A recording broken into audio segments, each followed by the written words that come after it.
क्या दिल को दुख तो पहुंचा है, गम में गए हैं कि यार ये पार्लियामेंट में क्या हो रहा है, लोगों को उठाया जा रहा है, गिरफ्तारियां हो रही हैं। मैं इतना जिसे कहते हैं ना अफसरदा नहीं है अफसरदा नहीं हूँ, लेकिन एक असूली बात पे मैं भी कायम हूँ कि असूली बात यही है कि ये काम नहीं होना चाहिए था और पार्लियामेंट के अंदर से गिरफ्तारियाँ नहीं होनी चाहिए थी। लेकिन इसके साथ साथ जो मेरा पॉइंट ऑफ व्यू है कि हम पॉलिटिशियन को भी डिग्निटी का मुजाहरा करना चाहिए।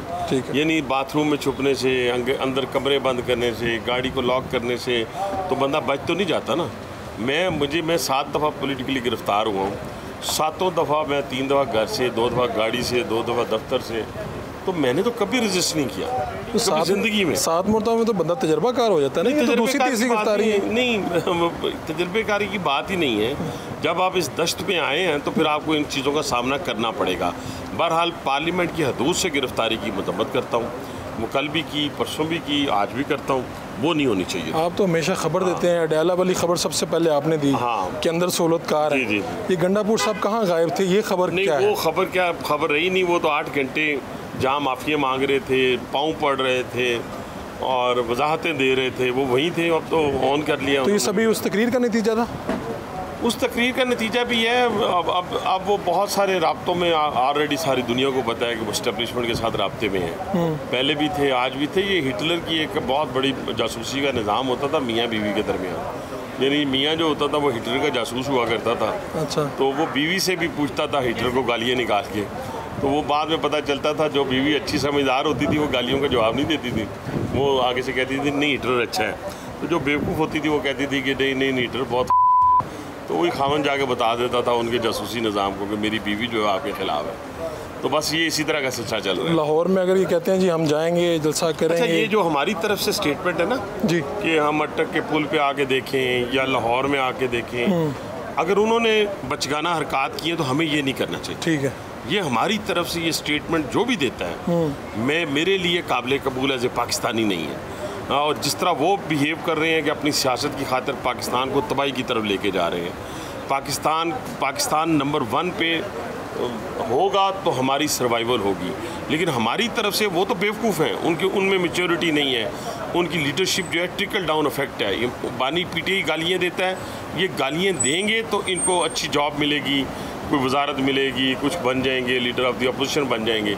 लेकिन उस तरफ से जो जवाब हमारी तरफ से आता है वो नहीं आना चाहिए। वो बिल्कुल इस तरह का नहीं आना चाहिए। आना चाहिए, रवैया अख्तियार नहीं करना। नहीं, नून नहीं, मैं जो भी हम में से है जो ये कहे, अगर वो कहते हैं कि ये अफगानिस्तान से हम बात कर रहे हैं तो कैसे कर सकते हैं? फेडरेशन का एक हिस्सा है आप अफगानिस्तान से। तो ये भी कहते हैं कि हम जाकर रिहाई करवा लेंगे। फिर दूसरी बात, वो बार बार पख्तूनों की बात करते हैं, ये बात गलत है। हम पंजाबियों की बात करें, ये बात गलत है। हम अटक ब्रिज की बात करें, ये बात गलत है।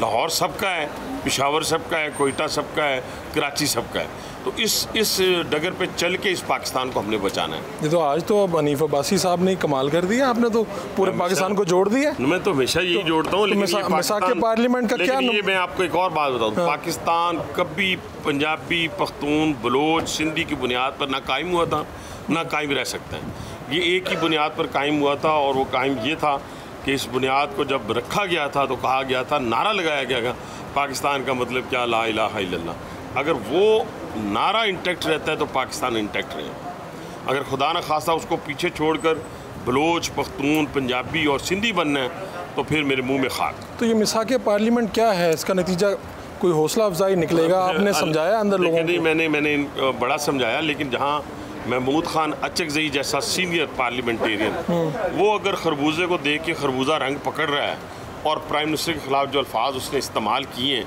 मैं तो अब ज़्यादा तल्ख बात नहीं करना चाहता, लेकिन मैं करूँगा भी कि जो अल्फाज उन्होंने उस ख़ानदान के लिए जिन्होंने हमेशा उनको इज़्ज़त दी है, तो अचकज़ई साहब को कम से कम शर्म आनी चाहिए और गैरत का मुजाहरा करना चाहिए कि जो उनके साथ बानी पीटीआई ने किया, पूरी पीटीआई ने किया, वो फिर चंद, मैं समझता हूँ टकों की खातर समझ लें, चंद मतलब कि अपनी इस्टेब्लिशमेंट को गालियाँ देने की खातर, या जो भी उनका स्टाइल सारी ज़िंदगी रहा है, और उन पर तो हमेशा शक किया जाता रहा है। लेकिन हमारी लीडरशिप ने उन पर कभी शक नहीं किया कि वो फ़लाँ से मिले हुए हैं, फ़लाँ मुल्क से इमदाद लेते हैं। हमने ये बातें नहीं की थी।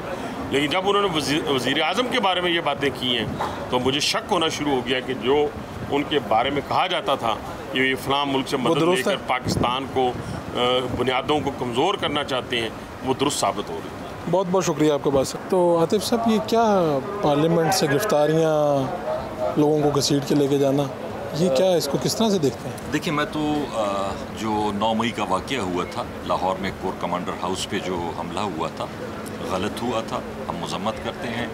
हमेशा से कोर कमांडर हाउस पे नहीं, किसी के घर पे भी हमला नहीं होना चाहिए, लेकिन वो तो एक कोर कमांडर हाउस था। ये तो 25 करोड़ आवाम का नुमाइंदा हाउस है। अगर यहाँ पे अंदर घुस के नकाबपोश आते हैं और वो MNAs को गिरफ्तार करके ले जाते हैं, तो फिर कहाँ की जमहूरियत है, कहाँ की ये चीज़ें हैं? मुझे तो समझ में नहीं आती कि ये हुकूमत करना क्या चाहती है, हासिल क्या करना चाहती है। इससे हालात ख़राब ही होंगे, बेहतर कोई नहीं होंगे हालात। तो आप ये वो कहते हैं जी, ये सारा नतीजा तो निकला गंडापुर साहब की एक तकरीर कि आप खड़े होके इदारों के ख़िलाफ़ बातें कर दें, जो आपके मुंह में आ कह दें, आप सहाफ़ियों को बुरा भला कह दें, ख़वातीन को बुरा भला कह दें। इसका दिफा कैसे किया जा सकता है? देखें, ख़वातीन को बुरा भला कहना या सारे मीडिया को बुरा भला कहना अच्छी बात नहीं है। देखें, ना उन्होंने सारों को कहा है, लेकिन अच्छी बात नहीं है। लेकिन अगर फ़र्ज़ करें जलसे में एक आदमी ने तकरीर की तो आया, आप पार्लियामेंट पे हमला कर देंगे? क्या उसका ये जवाब है कि आप नकाबपोश आके यहाँ से MNAs को गिरफ़्तार करके ले जाएंगे? और ये पार्लियामेंट तो आवाम का है, ये तो हुकूमत का भी है, ये तो अपोजिशन का भी है, सभी का है।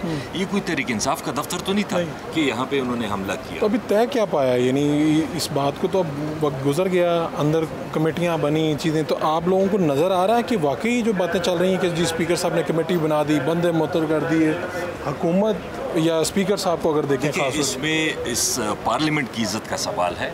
हमारे ऊपर तो FIR हुई हैं, मज़ीद भी होंगी, वो इतनी बड़ी बात नहीं है।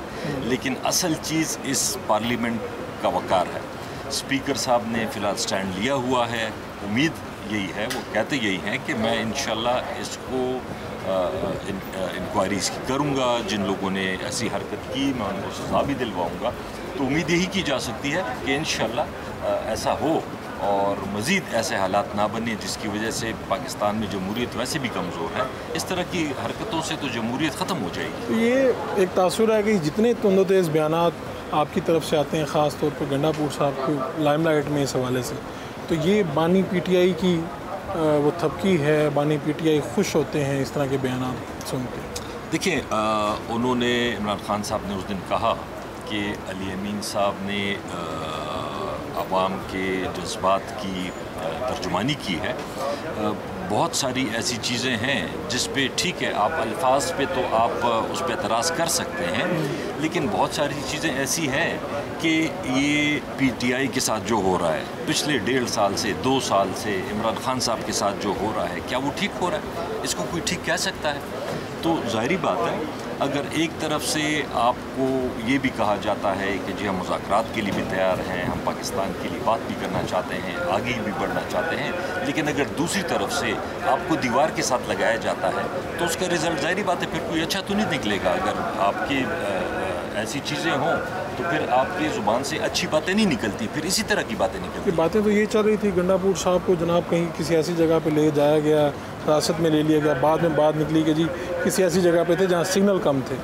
हकीकत क्या थी पता तो चला होगा, इतनी 7-8 घंटे रास्ता ही नहीं हो सका। वो तो उन्होंने फिर खुद ही डिटेल्स तो मुझे नहीं पता, लेकिन उन्होंने खुद ही कह दिया था कि मीटिंग में थे, वहाँ सिग्नल नहीं थे, और उन्होंने फिर अपनी कल स्टेटमेंट दी भी है जिसके बारे में मज़ीद अगर वो डिटेल बताना चाहते हैं तो वो बता सकते हैं। आपको नहीं लगता कि जो तासुर था या जो चीज़ें चल रही थी सोशल मीडिया पे, ये नहीं हकीकत था कि कहीं किसी इदारे ने ले गए? नहीं, इदारों के साथ उनकी मीटिंग थी। इदारों के साथ ही मीटिंग थी? इदारों के साथ ही मीटिंग थी। वो तो उन्होंने खुद ही कंफर्म किया कि इदारों के साथ मीटिंग थी, लेकिन वहाँ सिग्नल नहीं आ रहे थे। वहाँ पे सिग्नल नहीं आ रहे थे, जैमर्स लगे हुए थे। ये तो उनकी अपनी स्टेटमेंट है, तो वो तो ज़ाहिरी बात है, वो जो बात कहेंगे हम तो उसी पे यकीन करेंगे। बहुत शुक्रिया आपका जनाब। सेनेटर तलाल चोई साहब, ये क्या हो रहा है पार्लियामेंट में कि यहाँ से गिरफ्तारियाँ हो रही हैं, लोगों को पकड़ा जा रहा है, वो कह रहे हैं हमारी इज़्ज़तों का कोई ख्याल ही नहीं रखा जा रहा? देखिए, आपको याद होगा 2014 में ये जो सामने पार्लियामेंट की ये ग्राउंड है, यहाँ पर खैमे लगाए गए, यहाँ पे कब्ज़ा किया गया। पार्लियामेंट में पहली दफ़ा तारीख़ में दुनिया में किसी का कब्ज़ा रहा, और उस वक़्त हम इन्हें समझाते थे कि ये दरवाज़ा जो है ना क्रॉस करो। ये फिर दूसरे भी करेंगे और अनफॉर्चुनेटली हुआ है, लेकिन नहीं होना चाहिए था। स्पीकर साहब इंशाल्लाह ताला इस पे कोई मिट्टी नहीं डालेंगे, इस पे पूरी इसकी तह तक पहुंच के ये जो इवेंट नहीं होना चाहिए था उसको आइंदा यकीनी बनाएंगे कि आइंदा ऐसा ना हो। ये आप कह रहे हैं चाहे इनके गैर जमहूरी रवैये हैं लेकिन हम फिर भी नहीं, हर देखिए ये तो बिल्कुल ये माने ना माने, अब ये उसी फॉर्म 47 वाली पार्लियामेंट के स्पीकर से ही कह रहे हैं कि हमारी इज्जत बहाल करवाओ, हमसे ज़्यादती हुई है। तो बात करते हुए सोचना चाहिए ना। तो वैसे बात इस नहज तक पहुंची कैसे कि पुलिस पकड़ पकड़ के लेके जा रही है लोगों को? एक तो मैं आपसे अर्ज़ करूं कि आप इसी पार्लियामेंट ने कानून बनाया, 48 घंटे नहीं गुजरे और हमारे ही पार्लियामेंटेरियंस ने वहाँ पे वो कानून धड़ल्ले से तोड़ा। यानी तौहीन पार्लियामेंट पहले उस जलसे में हुई है, उसके बाद आप ये कहें कि आप कहते ना हम पार्लियामेंट को मानते हैं ना उसके बनाए कानून को मानते हैं। हाँ, पार्लियामेंट के में छुपने को मानते हैं, पार्लियामेंट को अपने गुनाहों या अपने पर्चों या अपने मामलात के लिए छुपने के लिए हाइड आउट बनाई जा सकती है, बाकी पार्लियामेंट के बनाए गए कानून को नहीं मानते। तो आप कह रहे हैं तौहीन पार्लियामेंट गिरफ्तारी से नहीं, उससे पहले से हुई है? शुरू तो 2014 में हुई, जब जज भी रास्ता बदल के जाया करते थे, पार्लियामेंटेरियन पीछे से किसी गली से पार्लियामेंट पहुंचते थे।